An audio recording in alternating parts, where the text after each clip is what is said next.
వాక్యాన్ని ప్రారంభించుకున్నాము. దేవుని ప్రియబిడ్డలారా, అందరికీ లోకరక్షకుడైన మన ప్రభువును రక్షకుడైన యేసుక్రీస్తు వారి పేరిట శుభములు, వందనాలు తెలియచేస్తూ ఉన్నాను. మరి ఈ రీతిగా మీ దేవుని పాదాల దగ్గరకు రావటానికి, ఒక చక్కని సందేశం అందించడానికి కృప చూపిన ఆ దేవాది దేవునికి నిండుగా వందనాలు తెలియచేస్తూ సందేశాన్ని ప్రారంభిస్తూ ఉన్నాను. సందేశానికి మూలముగా పరిశుద్ధ గ్రంథము నుండి పరిశుద్ధుడైన పౌలు గారు హెబ్రీయులకు రాసిన పత్రిక 3వ అధ్యాయము 17వ వచనాన్ని 18వ వచనాన్ని చదువుకుందాం. From the book of Hebrews chapter 3 verse 17 and 18. ఎవరి మీద 40 ఏండ్లు ఆయన కోపించెను, పాపము చేసిన వారి మీదనే కదా వారి శవములు అరణ్యములో రాలిపోయెను. చాలండి, అక్కడ వరకు ఆగుదాము.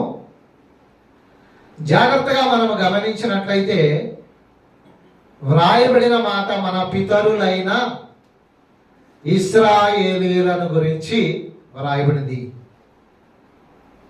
ఇశ్రాయేలీయులు జర్నీ చేస్తున్నారు, ప్రయాణము చేస్తున్నారు. ఎక్కడి నుండి ఎక్కడికి చెప్పండి? ఐగుప్తు దేశంలో నుండి కానానే దేశంలోనికి ప్రయాణం చేస్తున్నారు ఇశ్రాయేలీయులు. మనము కూడా ప్రయాణం చేస్తున్నాం. We are in the journey from this land to Jerusalem or the haven.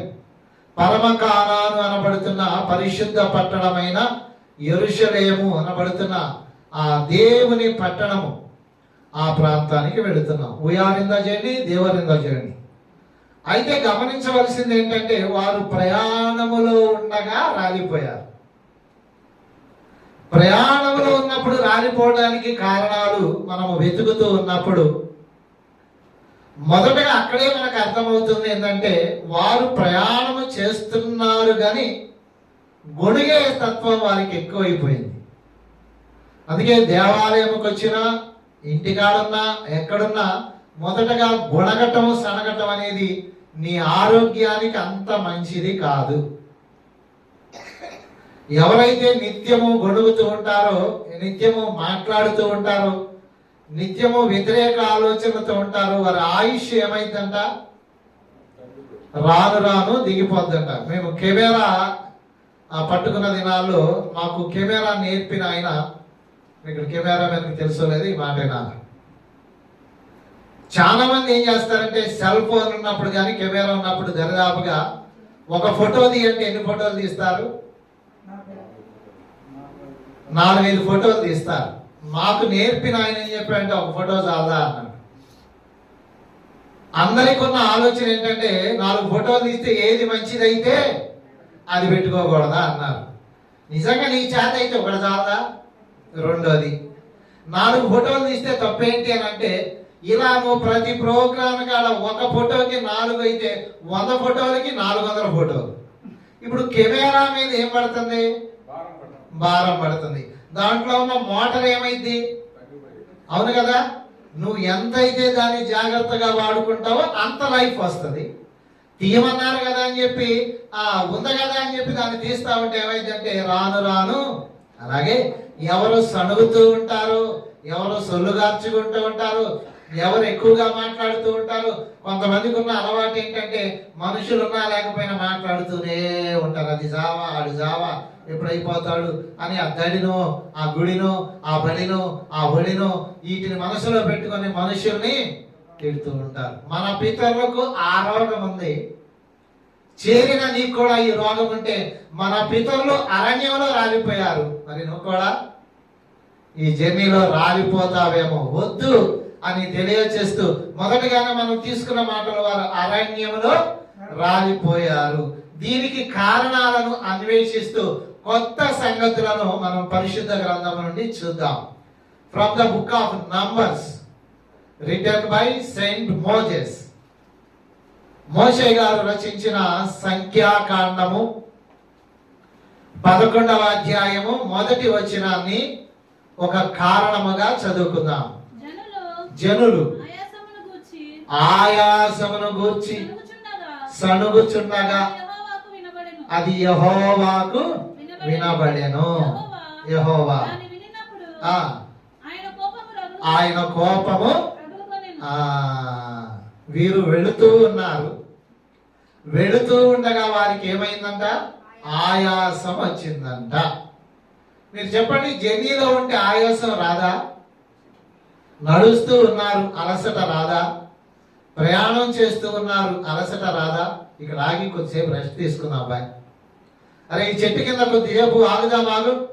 అరే ఇక్కడ నీడగా ఉంది, కొద్దిసేపు ఆగరా నాయన, అల్లాడిపోతున్నాను, కొద్దిసేపు రెస్ట్ తీసుకుందాం, విశ్రాంతి తీసుకుందాం అనటం మానవ నైజం. ఎలాగో అలనాడున్న మానవులు కూడా నడుస్తూ ఉన్నారు. ఎక్కడికి? పాలు తేనెలు ప్రవహించు దేశమైన కానా అనే దేశానికి వారు నడుస్తూ ఉన్నారు. మనం నడుస్తూ ఉన్నప్పుడు అలసట రాదా? టైర్ అవరా? అలసిపోరా? అలసిపోవడం సహజమైతే అలసిపోయటం ఒక ఎత్తు అయితే, దాని మీద దేవుని మీదకి వెళ్తే ఏమొస్తుంది? నువ్వు ప్రయాణం చేస్తున్నావు అని తెలిసింది, ప్రయాణం ఉంటే వాన వస్తుంది. దానికి దేవుడా ఏది వాన తెప్పించావు అంటే, ఎండ వస్తుంది. ఎండ వస్తే మరి ఎండ వస్తుంది. అలాగే చీకట్లు కమ్ముతాయి, ఒక్కోసారి చెమడ పోస్తుంది, ఒక్కోసారి చాలా రకాలైన బాధలు కనపడతాయి. అబ్బా ఏంద్ర ఉమ్మదంగా ఉంది అలంతా అని అనుకుంటారు. నేచర్కున్న ఒక ఎఫెక్ట్ ఏంటంటే కొన్ని రకాల పరిణామాలు వస్తాయి. అయితే ఇక్కడ మనం తెలుసుకోవాల్సిన విషయం ఏంటంటే, దీనిని బట్టి వారు దేవునికి వ్యతిరేకంగా మాట్లాడదు. అందుకు వారు అరణ్యంలో రాలిపోయారు. గొణుగుతున్నావా? సణుగుతున్నావా? కొంతమంది దేవాలయంకి వచ్చిన తర్వాత ఇలా అనుకుంటారంట, అబ్బా గంట సేపు అండి బాబు, గంట సేపు వాక్యం చెప్తే మేము ఏం కావాలి? మీకు తెలిసలేదు, అమెరికా లాంటి ప్రసిద్ధి చెందిన దేశాలలో ఇది నా ఆరాధన గంట సేపు లోపే 45 నిమిషాల లోపే ముగించాలంట. దైవ సేవకుడంట 25 నిమిషాలు, మ్యాక్సిమం అరగంట, హాఫ్ ఎన్ అవర్ మించి వాక్యం చెప్తేనంట సభ్యులు లేచి, ఎందుకు 2 గంటల సేపు చర్చలో కూర్చుంటే మాకెంత నష్టమో తెలుసా? అందుకే ఈ దినాన అక్కడున్న దేవాలయాలు కొన్ని ఏమవుతున్నాయి? బికేమే కళ్యాణ మండపములు. కొన్ని చర్చిలు ఈ దినాన చెప్పండి పెద్ద పెద్ద సినిమా హాళ్లుగా మార్చేస్తున్నారు. ఎందుకని? ప్రజలంతా దేవాలయంకి వచ్చి 2 గంటలు 3 గంటల సేపు కూర్చోవాలంటే అంత టైం మాకు లేదని వెళ్ళిపోతున్నారు. నేను అంటున్నాను, ఇక్కడ కూర్చోడానికి టైం లేకపోతే అక్కడ మాత్రం ఖచ్చితంగా ఎంతసేపు అయినా కూర్చోక తీరదు. ఇక్కడ నీకు 2-3 గంటల సేపు ఈయన మాటలు వినే తీరిక లేకపోతే అక్కడ నిత్యము ఏడుస్తూనే ఉంటావు. అందుకే అక్కడ ఏమన్నారు? అక్కడ ఏడుపును పండ్లు కొరుకుటయు, ఇక్కడ విశ్రాంతి, ఇక్కడ చక్కని మాటలు, చక్కని ఆరాధనలో ఎంతసేపు అయినా కూర్చుందాం, అరే తొందరగా అయిపోయింది ఏంటి అనే భావన నీలోకి వస్తేనేమో రేపు నీ ఫ్యూచర్ బాగుంటది. ఇది నీకు బోరు కొట్టి తొందరగా కానివయ్యా, తొందరగా ముగించవయ్యా, ఎంతసేపు అయ్యా అని ఒకవేళ నీ మనసులో గొనుక్కుంటూ సణుక్కుంటా ఉంటే అది నీకు ఎంతైనా ఇబ్బందికరమైన పరిస్థితి వచ్చింది. కనుక మొదటిగా మన పితరుల ద్వారా మనం తెలుసుకోబోతున్న విషయం ఏంటంటే, వారు ప్రయాణములో ఉండి అలసట వచ్చిందంట. ఆ అలసటకి దేవుని మీదే, దైవ సేవకుడైన మోషే గారి మీదే వెళుతున్నారు. తీసుకొని పోతున్నాడు, మోషే గారు కూడా తీసుకొని పోతున్నాడు కదా. మరి మధ్యలో దూరం చేరాల్సిన గమ్యం వచ్చేటప్పటికి కొంత ఇబ్బంది రాదా? ఈ ఇబ్బందులోనే నోరు జారాలా? అవసరమా? ఆలోచన చేసుకోండి. ఇది మీకు జీవితంలో ఎప్పుడు కూడా వ్యతిరేకంగా మాట్లాడటం అనేది, ఉదాహరణకి అకస్మాత్తుగా కరెంటు పోయింది, దానికి పాస్టర్ గారిని ఏమన్నా అనాలా? సంఘ పెద్దలు ఏమన్నా అనాలా? కరెంటు పోదా? కరెంటు పోయినప్పుడు కొద్దిసేపు ఓర్చుకోవాలి, తప్పదు. కరెంటు దానంతరగానే పోయింది, అది వచ్చే వాళ్ళకి ఎదురు చేయాలి. లేకపోతే మనసులో దేవా కరెంటును రప్పించు అని చెప్పి ప్రార్థన చేసుకోవాలి. 4వ వచనం చదువుదాం. The book of numbers chapter 11 verse 4. వారు వారి మధ్యనున్న మిశ్రిత జనము మాంసాపేక్ష అధికముగా కనపరచగా ఇశ్రాయేలీయులను మరలా ఏడ్చి, ఈ మాట చూడండి, మాకెవరు మాంసము పెట్టెదరు, ఐగుప్తులో మేము ఉచితముగా తినిన చేపలను, కీరకాయలను, దోసకాయలను, కూరగాయలను, ఉల్లిపాయలను, తెల్లగడ్డలను. బాగుంది ఈ మాట. ఆదివారం సండే వస్తే స్పెషల్ ఏంటి? చికెన్, మటన్, ఫిష్ వగైరా వగైరా కర్రీస్ మీద డిమాండ్ ఉంటుంది. జాగ్రత్తగా మనం ఆలోచన చేస్తే వీరు కూడా సాగిపోతున్నారు. అక్కడికి వెళ్ళగానే వాళ్ళకి ఆకలైంది. ఆకలైతే దేవుడు మంచి ఆహారమనే పెట్టాడు, రుచిగల భోజ్యమనే పెట్టాడు. పైగా అది ఎవరిది? దేవదూతలు భుజించడి. The food that eat by angels. తినే ఆహారము అది పరలోకమందున్న దేవదూతలు తినే ఆహారం పెడితే వీళ్ళకి ఇప్పుడంట అది తినగా తినగా తినగా తినగవేమో తీయగనుండు, అనగా అనగరాగా అతిశయిల్లుచునుండని కవి అన్నాడు. కానీ వీళ్ళు తినగా తినగా ఎగిటేసిందంట. అక్కడ కవిగారేమో తినగా తినగా తీయగా ఉంటుందన్నా యాపించుకోవాలి. అనగా అనగా రాగానే చక్కగా వచ్చిందని ఆయన అంటే, మనోడు రివర్స్ ఏంటంటే తినగా తినగా చేదైపోయిందంటే పెట్టుకొట్టి, ఏదయా ఈ సవిసారం లేని మన్నా మన్నా మన్నా మన్నా కాకుండా మాంసం లేదా? మాంసం కావాలి. చూసారా? ఆదివారం వస్తే ఇంట్లో డిమాండ్ ఏంటి? ఆదివారం వస్తే డిమాండ్ ఏంటి? ఏ మగడా నాయన ఆదివారం మాంసం కూడా తేలేవా? అబ్బో, పెద్ద రోజు తేమంటున్నట్టుగా అడుగుతున్నావే. మేమేమన్నా రోజు తేమంటున్నావా? ఒక ఆదివారం కేజీ మాంసం తేమంటే దానికే సొడుగుతున్నావే అని ఏం వణుకుతా ఉంటది.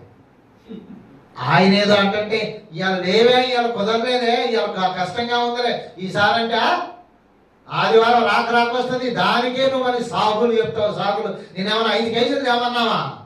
వేట మాంసం తేమన్నావా? కోడి మాంసమే కదా, 1 కేజీ చేపలే కదా. వాళ్ళు కూడా అదే అన్నారు, వాళ్ళు కూడా అదే అంటున్నారు. పెట్టడా? కావాలనుకుంటే చక్కగా అడిగే రీతి వేరుగా ఉంటది కదా. మాకు మాంసం ఎవరు పెడతారు? ఎంతమంది 6 లక్షల మందికి ఎన్ని చేపలు, ఎంత మాంసము, ఎన్ని కేజీలు కావాలనేది ఆలోచన చేయడం. ముందు మాకు మాంసం కావాలి, ముక్క ముక్క. లోకంలో డిమాండ్ దేనికుందో తెలుసా? ముక్కకే ఉంది. అందుకే వెజిటేరియన్ పెట్టేవాళ్ళగా పప్పు చారు మా ఇంటి దగ్గర లేవా? 4 ముక్కలు ఏమన్నా ఇవ్వకూడదా? పెద్ద ఆర్భాటంగా పెద్ద స్టేజీ కట్టావు. ఎలా చూస్తే పప్పు చారు అంట, పచ్చి పులుసు అంట. ఏంది భోజనాలు? ఫ్రై లేదా? ఫిష్ కర్రీ లేదా? వీరు కూడా చూడండి, మన పితరుల యొక్క మాట తీరేలాగా ఉందంటే, మేము ఐగుప్తు దేశంలో ఉన్నప్పుడు తిన్నా, వాళ్ళు అక్కడ తిన్నది ఏందో చూడండి. ఏంటది? కీరకాయలు, దోసకాయలు, దానిమ్మకాయలు, తెల్లగడ్డలు, ఉల్లిగడ్డలు, ఇవన్నీ ఫిషా? మరి అక్కడ తింటే వెజిటేరియన్ కదా. మరి ఇక్కడికి వచ్చే తనకేంటి మళ్ళీ ఏం కావాలి? వెజిటేరియన్ అడగట్లా మళ్ళీ. చూడండి, అక్కడ తిన్నదేమో కూరగాయలు తిన్నారు, మరి ఇక్కడికి వస్తేనేమో ఇదేంటి మారిపోయారు? తిన్నాది గుర్తుకొస్తున్నాయి అని అంటున్నారు. కానీ ఇప్పుడు మాకు కావాల్సింది ఏంటంటే అక్కడ తినాలి కాదు, ఇక్కడ స్పెషల్ గా మేము తినాలా. ఏంటది? మాంసం మాంసం మాంసం. మీకు తెలుసో లేదో, దీనివల్ల వారికి తిప్పలు వచ్చింది. అందుకే మాంసం అధికంగా తినేవాళ్ళు, మీకు తెలుసో లేదో, బైబిల్ ప్రకారం మాంసం అధికంగా తింటే మందం ఎక్కువైందంట. అందుకే అపోస్తలుడైన పౌలు గారు అంటాడు, నేను ఎన్నడూ మాంసము తినాను. మాంసం తిన్నవారంటే దేవునికి స్తోత్రం చెప్పండి. anyone from the congregation, those who are against the meal, mutton, chicken, fish, అర్థమైందా? అందరూ చేతులు ఎత్తని వారే ఉన్నారు కనుక మాంసాపేక్ష కలిగిన వారు ఎక్కువగా ఉన్నట్టున్నారు. ఇక్కడ మాంసాపేక్ష ఎక్కువగా కలిగిన వారే రాలిపోయారు. గుర్తుపెట్టుకోండి, కారణం ఏమీ లేదు. ఎందుకంటే అది సమయం దొరికితే కుదిరిద్ది, సమయం దొరికితే వచ్చింది, సమయం దొరికితే దేవుడు ఇస్తాడు. లేకపోతే అనాలే తప్ప మాకు మాంసం ఎవరు పెడతారు ఏడుతున్నారు. మరి దాంట్లో పైగా మేము ఐగుప్తు దేశంలో బాగా తిన్నాము, అక్కడ బాగా తిన్నాము, ఇక్కడ వస్తే మాకు కనీస వసతులు లేవని ఒకసారి నీళ్ళకి, ఒకసారి దానికి, ఒకసారి దీనికి, ఇలా ఇష్టం వచ్చినప్పుడల్లా దేవునికి వ్యతిరేకంగా, మోషేకి విరుద్ధంగా మాట్లాడుతూ ఉంటే దేవుని కోపం రగిలితే జరగకూడదు జరిగితే ఏమీ చేయలేము. ఇంకొక మాటను చెప్పి ముగిద్దాం. అదే నిర్గమాకాండము 11వ అధ్యాయము, సంఖ్యాకాండము, క్షమించండి, సంఖ్యాకాండము 11వ అధ్యాయం ఇందాక చదివిన దాంట్లో నుంచి 13వ వచనాన్ని చదువుకుందాం. 13 verse 13. 12 కూడా చదవండి. అది 12 కూడా.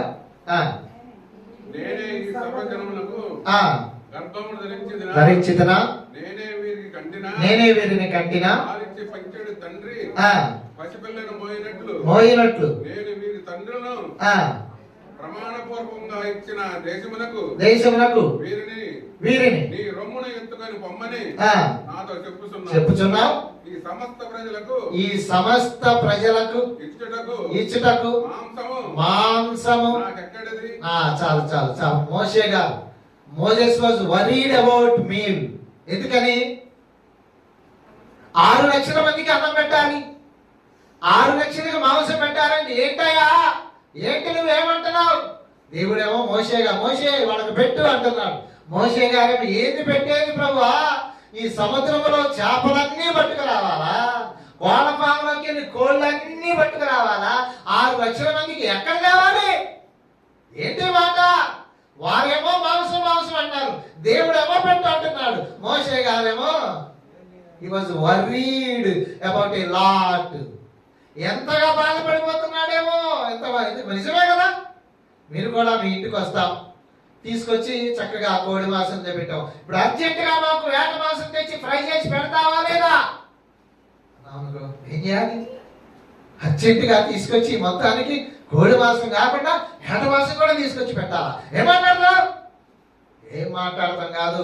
మీరు ఏది కావాలన్నా కోరుకోండి అన్నావు కదా. ఇప్పుడు అర్జెంటుగా మాకు కావాలి, దమ్ బిర్యానీ కావాలి, చక్కని బాటిల్ కావాలి అన్నావు అనుకో.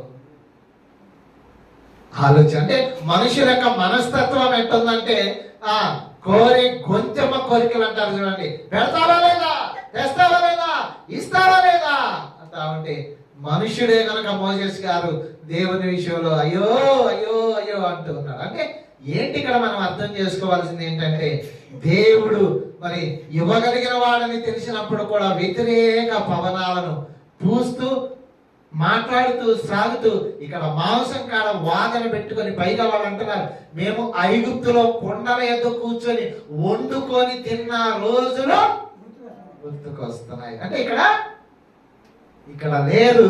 పెడతావా పెట్టవా, తెస్తావా తేవా, ఇస్తావా ఇవా, ఏర్పాటు చేస్తావా చేయవా, లేకపోతే మీదకు వచ్చేస్తావు.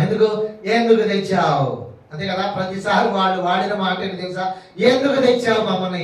ఈ అరణ్యంలో చంపటానికి తెచ్చావా?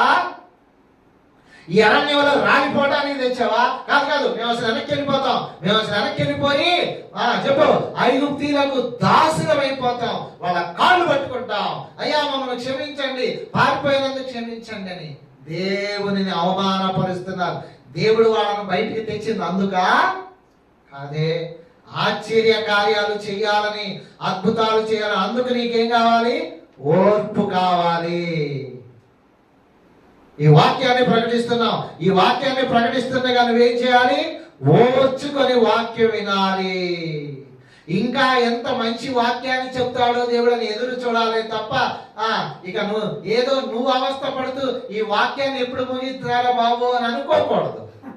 మన పితరులు అలా అనుకున్నారు, అరణ్యములో రాలిపోయారు కనుక నీకు కూడా అలవాటు ఉందేమో, దయచేసి చెక్ చేసుకోవాలని తెలియచేస్తూ అలా సనిగే, అలా గొణిగే, అలా రాలిపోయే, అర్ధాంతరంగా ఆయుష్ తీర్చుకునేది కాకుండా పరమ కానానుకు చేరే వరకు ఆటొచ్చినా పోటొచ్చినా కరెంట్ ఉన్నా కరెంట్ లేకపోయినా ఓర్చుకొని గమ్యానికి చేరేదాకా మీరు మీ ప్రయాణాన్ని కొనసాగించాలి. అందుకు దేవుని మహాకృప మీకు తోడుగా ఉండి నడిపించి ఆశీర్వదించును గాక. ఆమేన్.